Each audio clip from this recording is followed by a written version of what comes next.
So let's start. And this time I got I came prepared. I brought my siddur. So Baruch HaShem. All right. So we're in a chapter with the title "Laws Concerning Krias Shema." It's Siman 16 and halacha number 5. Okay, so let's see. This is this that we said. That we have said that it is permitted to interrupt in the middle of the section for those things that have mentioned above. Does not apply to the verse Shema Yisrael itself. Okay, so let's before we continue. So we said there is two different situations. So one situation is between the sections. So we said if you look at your siddur, so it's if you look in article siddur in all of the places where it says Amen, and plus after the first paragraph of the Shema and after the second paragraph of the Shema, right? It's in these cases you're allowed to say Amen. Shema, of course, Baruch Hu, answer to Kiddusha, all of these things, but we say answer to Kiddusha, but only first two lines. Okay, then we said in the middle, when you're in the middle of the paragraph, so it's not between the paragraphs, but when we say paragraph, it means whatever, as we just explained, those are paragraphs. So some of them very long, so I mean two blessings before Shema, the Shema itself, then blessing after Shema. So only those are called paragraphs. Okay. So, and we said that,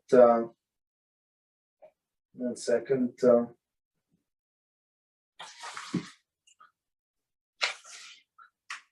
in the middle. So he's in the middle of the section. So one more time to remind us. So he's not allowed to recite Amen, right? Except we said Hakel HaKadosh and Shomer Tefillah. So Hakel HaKadosh. Last time our friend Abraham was helping us. So if you have your siddur, David, you have your siddur next to me. Yes, I do. Yes. You have siddur? I have. I'll get in 2 seconds, but yes, I have it. Okay. So I'm going to show you the pages, which I want to show you the pages where you can see. So okay, so it's page. So when Chazan completes the Kiddusha on page 101.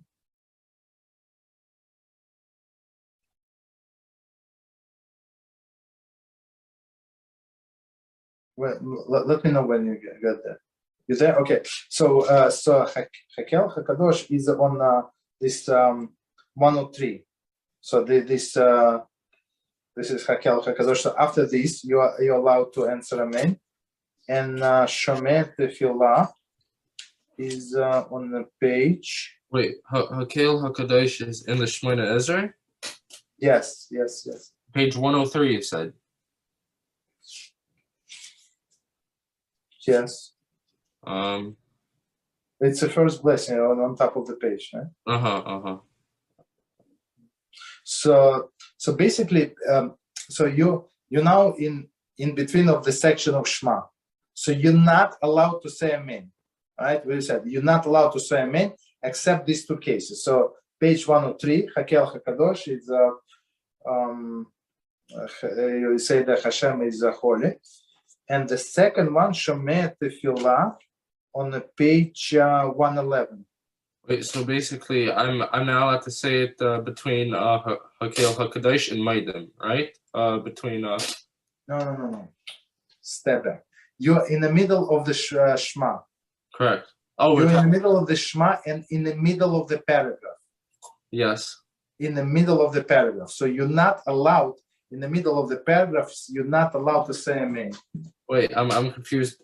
But we're talking about Shemoneh Esrei now. We're talking about Shema. No. One second. You in the middle of the Shema. Correct. and congregation is in the middle of Shemoneh Esrei. I apologize. In the middle of so it's Chazan started Shemoneh Esrei, you came late for whatever reason.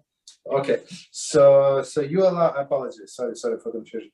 So you're in the middle of the Shema, in the middle of the paragraph. So you're allowed to answer amen only to these two blessings. Okay. One is on 111. I want to go over because it's very. I think it's very, very important. Okay. So and then. But in Shemoneh Esrei itself, there's nothing we can answer to in the middle? No. Mm-hmm. No. Oh, okay. So continue. So then we go to Kaddish, right? And with Kaddish, you only allowed to say one amen. Amen Yehei Shmei Rabba. That's it. Wait, so when you're saying a paragraph, right, and then they say Kaddish, you're only allowed to say Yehei Shmei Rabba? That's all? Amen Yehei Shmei Rabba, yes. That Amen Yehei Shmei Rabba, in most of the cases, you are allowed to say, most of them, except when you're in the middle of Shemoneh Esrei itself. Okay. But here they say even Amen Yehei Shmei Rabba, so even that Amen you're allowed to say. And then they say when Chazan says the Miran Bialma Vimra Amen. So the Vimra Amen, let us say Amen. So you cannot be silent. You understand? So he said, let's say Amen. So you have to answer Amen. Okay, but to other paragraphs of Kaddish you don't answer. You just quietly listen. So in all of these cases we are not allowed to talk. You're not allowed to answer. You just quietly listen, and it counts as you answer, even if you are in the middle of whatever section when you are not allowed to interrupt. Okay. Then for a Kiddusha, you are allowed to say Kadosh, Kadosh, Kadosh, Holy, Holy, Holy. And Baruch Kvoit HaShem Memkoinu. Second, blessed is the glory of HaShem from His place. So in Kiddusha, you answer to first two. You know what I'm talking about, or should I tell you? You You're talking about the brachas in the Shema, where it says Kadosh, Kadosh. No. Apologies. No. He's in the middle of the paragraph. Yes. And he's in the middle of the paragraph, but they already do repetition of the Shemoneh Esrei. So I'm talking about you are a few pages behind, but they are in a page 100. 101. Let's say 101. Understood. So when it says all say holy, holy, holy. So this one and the second one. I'm not sure what's the translation to when it says all say, right? So be blessed His glory forever, I guess, something like that. So only these two. The third one you do not respond. Once again, you're behind. They like I don't know, 10 minutes or 15 minutes ahead of you. Okay.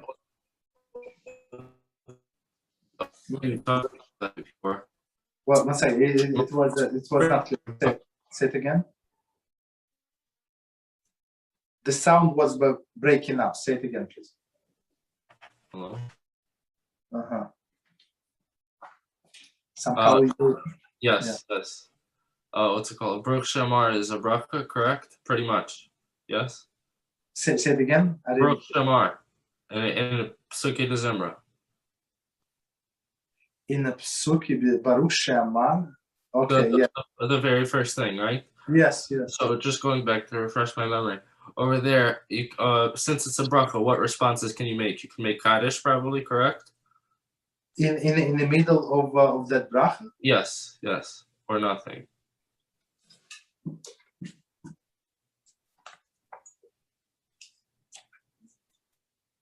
Let me Let me look at this bracha first before I answer. Long bracha, the first thing we say. No, I know what you're talking about. Yeah.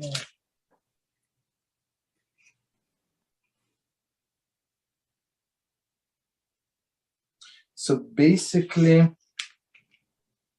I think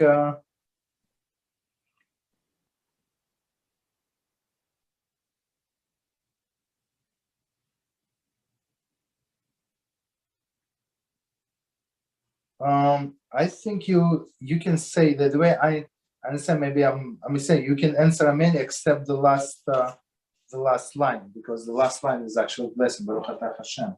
So in that line you're not allowed to interact. But let's stay focused on this. Okay. All right. So he can answer to Baruch Hu.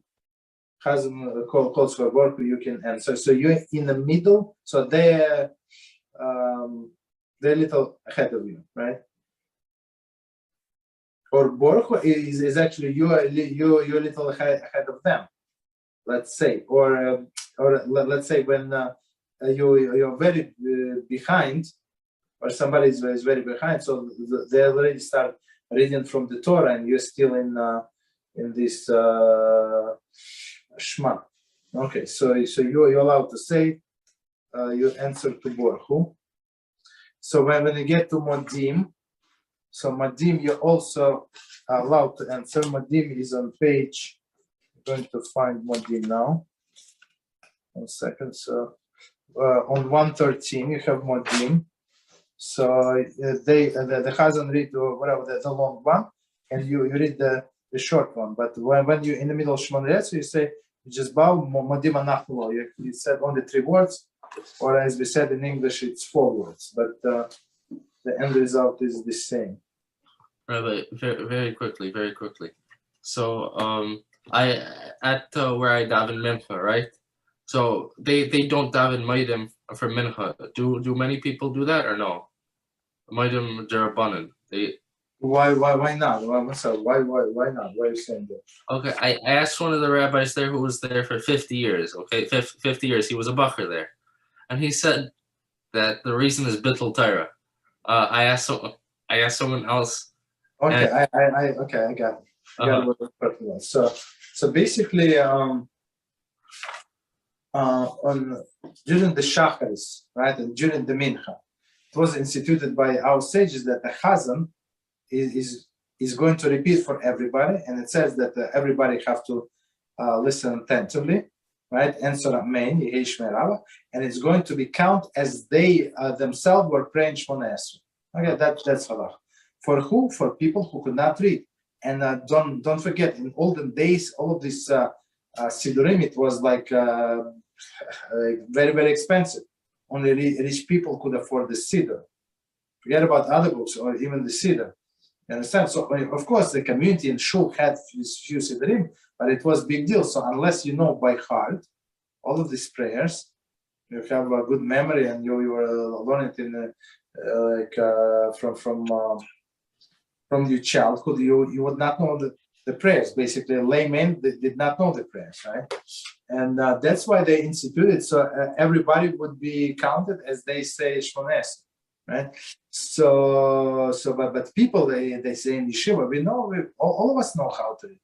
So this repetition of the Shemoneh, it's like as you said, bittul Torah that never said that. Yeah. You understand? So what I think, I mean, what they would do, but they want to do Kiddusha. That's the thing. They want to do Kiddusha. So the solution is that Chazan starts out loud, the first blessings, and he gets to Kiddusha. Everybody answers his Kiddusha, and then everybody's down silently, including Chazan. And then there is no repetition of the Shemoneh. That's the thing. Understood. So these 3 minutes, it's bittul Torah. So I think one rabbi that who I used to listen. I don't listen to him anymore after his comments. But one thing that he said that I remember very good, right? So he's into fast cars, like sport cars, right? So he said, what is the difference between sport car and regular car, like Honda, whatever, Toyota, right? What is the difference? So he said the difference in money. So the difference could be like $50,000-$60,000 different. I mean, this car drives and this car drives. Don't take it wrong, right? But the difference is what in how many seconds it's get to the speed of 60 miles per hour. If it's 5 seconds, I don't know now. I am just making up. Is it 10 seconds or it's 15 seconds, basically, right? So because of this 5 seconds difference, you pay $50,000. You understand? So he said very beautiful. Okay, if you're going to capitalize on these 5 seconds and you're going to use it for I don't know what, absolutely, you have to have this guy. But if you're going to waste this time and stand around these guys and talk and drink beer, so why would you pay so much money? So if they're going to spend this, not to listen to the Chazan and spend this 3 minutes, 4 minutes that it takes to repeat Shemoneh, learning Torah, absolutely, that's a must. But if they're going to sit around and talk, so it's better they would spend at least they were forced to listen to the holy words and answer Baruch Hu, Baruch Shmoy. As we said, the world, HaShem said, it's worth it to me to create the world just to hear one time, Baruch